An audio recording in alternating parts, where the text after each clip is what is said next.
ang kahalagahan, kung ano rin yung natanggap ko, that Christ, again, the essence of gospel, died for our sins in accordance with the scriptures. Alam natin na ang misyon ni Kristo, anak ng Diyos na nagkataong tao, mamatay sa krus ng Kalbaryo, nakasulat niya sa Lumang Tipan pa, iyan ay hinula na ng mga propeta sa Lumang Tipan, na siya ang Messiah o tagapagligtas. At ang naganap sa kanya, He was buried, that He was raised on the third day. It was all written since the Old Testament. Kaya si Kristo ang katuparan ng plano ng Diyos sa mundo.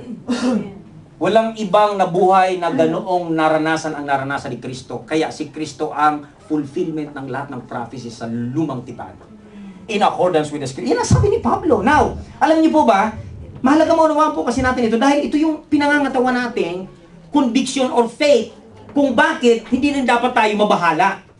Kaya nga, pag nagtitiwala ka dahil nakukumpirma nito kung gaano pinangangatawanan o pinaninindigan ang iyong panampalatayanan sa Diyos. So ano pa? Sabi pa dito, hindi lamang po because you believe and receive the gospel, but you identified with Christ in His life and death, and even in His resurrection. Sabi dito sa verse natin, even so through Jesus, God will bring with Him those who have fallen asleep. Kaya yung pangako, yung faith natin, katulad ng nangyari kay Kristo, magaganap din po sa atin. Amen? Amen. Kaya nga sinasabi ko, ang Christianity is the most authentic. Siya ang authentic religion. Totoo. Homono no religion. Sabi sa Japanese, homono. Ni Shimono Janai. Why? Because, can you consider kung yung founder ng, kunyari ng Buddhism magsabi na, mabubuhay muli ang mga namatay. Pero yung nagsabi noon, hanggang ngayon patay pa rin at alam ko, mga buto na nga lang yata. Wala. Paniniwalaan mo ba? Pero sa nung sabi ni Kristo, I am the life and the resurrection. Maniniwala ka ba? Yes. Dahil nakita natin sa ating founder, namatay siya at muling nabuhay. Kapani-paniwala dahil may prueba mismo siya. Kaya yun ang ibig sabihin ni Paul nang ini-indicate niya. Kaya alam niyo po ba, to strengthen our faith regarding the faith that we have just received, it's about the life, death, and resurrection of Jesus. Hindi maiaalis ang resurrection ni Lord sa kakumpletuhan ng pananampalatayang taglay natin sa Kanya. Kaya alam niyo po ba ang discussion ni Paul na ito? Sa 1 Corinthians nakasaad, actually mahaba. Kaya nga dito, kaugnay sa pinag-usapan natin, we have been united with Him. Kung tayo nasa Kanya na, sa Kanyang kamatayan. Kaya nga naman, sigurado rin daw naman na tayo ay makakasama niya rin sa Kanyang muling pagkabuhay. Hindi ba? Now, bibigyan ko po kayo ng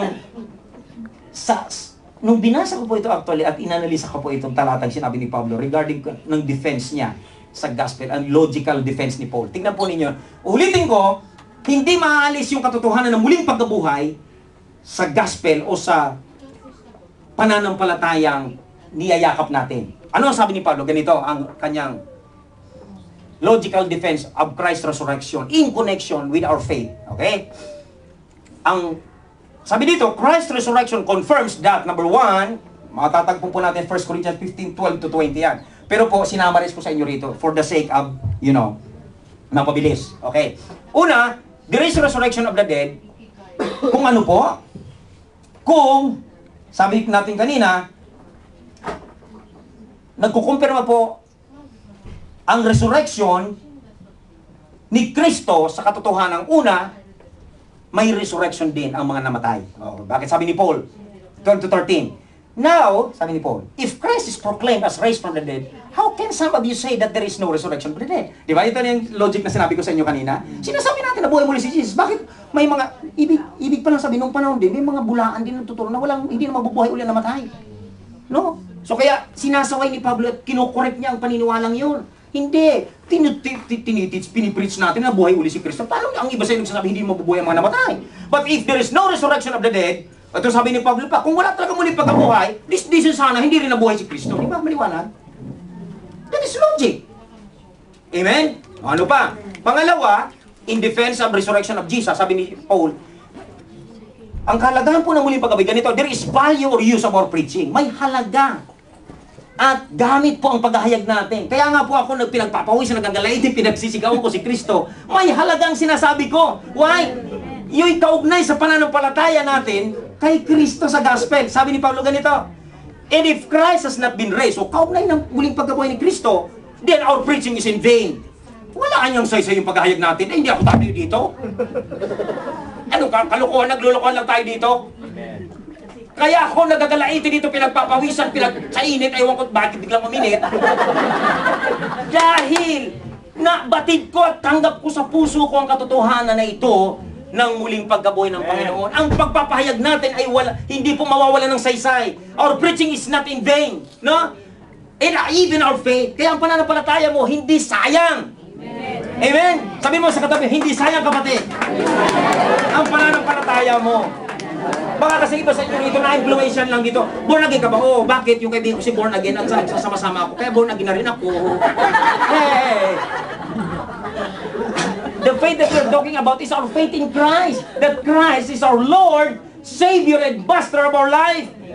Hallelujah! Kaya nga po may prueba ang lahat ng ginagawa ni Lord sa buhay natin. Sa atin naman pong claim sa Kanya. Ano pang pangatlong argument ni Paul? Ganito. There is true representation of God. Sabi ni Pablo ganito. Verse 15-16. We're even found to be misrepresenting God, sabi ni Pablo. Because we testified about God that He raised Christ. Dahil sinasabi natin na binuhay na muli ng Diyos si Kristo, pero hindi naman pala binuhay, ay di mga, we're not really representing God. Di ba pag sinabi hindi ka nag-represent, hindi ka nagsasabi ng totoo. Di ba, when you misrepresent, ibig sabihin hindi ka nagsasabi ng totoo. Pero hindi. Sabi ni Pablo, no? But true that the dead are not raised. So sabi dito, for if the dead are not raised, not even Christ has been raised. Hindi inahalis ni Pablo yung argument, kaugnay doon sa pagkabuhay ni Kristo.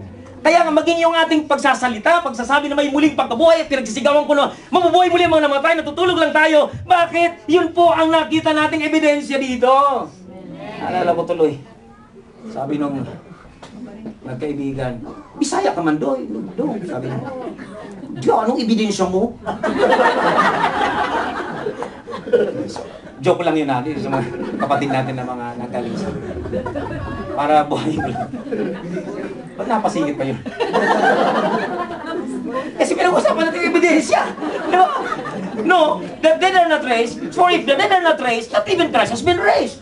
Ang galing po ng logic dito ni Paul. At huwag niyo kalilimutan ang talatang ito at pagbulay-bulay ninyo at lalong tatabangin yung pagtitiwala na talagang yes, really life is about God and life is really about His purpose and plan. Hallelujah! Amen? Ano pa po ang pang-apat na argument ni Paul?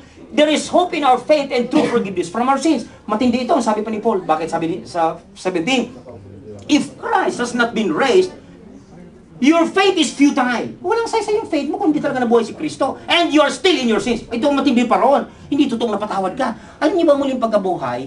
Vindication ito kay Christ. Na namatay talaga si Christ sa kasalanan natin. Dahil paano ka muling mabuhay kung hindi ka naman talaga namatay? Sabi ng ibang mga atheists, kaya si Kristo sinasabi sa istorya na buhay na muli, hindi naman talaga namatay. Na walang malay lang sa cross. Na walang malay. Tapos nung mahimasmasan na, lumakad na buhay. Sabi ng mga atheists, pinapawalang bisa nila na ang kamatayan ni Kristo pagbayad ng kasalanan natin. Kung hindi totoong nabuhay uli si Kristo, hindi talaga totoo siya namatay. At kung hindi siya namatay, hindi tayo nabayaran sa kasalanan. Makasalanan ka pa rin. Pupunta ka pa rin sa impyerno. Yan sabi ni Pablo. And you are still in your sins. May kasalanan na natili ka pa rin. Susunugin ka pa rin sa apoy ng impyerno. Amen. Pero hindi. Nabuhay talaga si Christ. Hello. Ayan, yan po. Ang lima. Medyo binibilisan ko na ito. Those that are asleep will wake up again and not perish. So, ito yung sinasabi ko sa inyo. Sabi ni Pablo, argument ni Paul ang katotohanan ito. Kasi, ganito. Then, those who also have fallen asleep in Christ have perished. Kung wala daw muling pagkabuhay,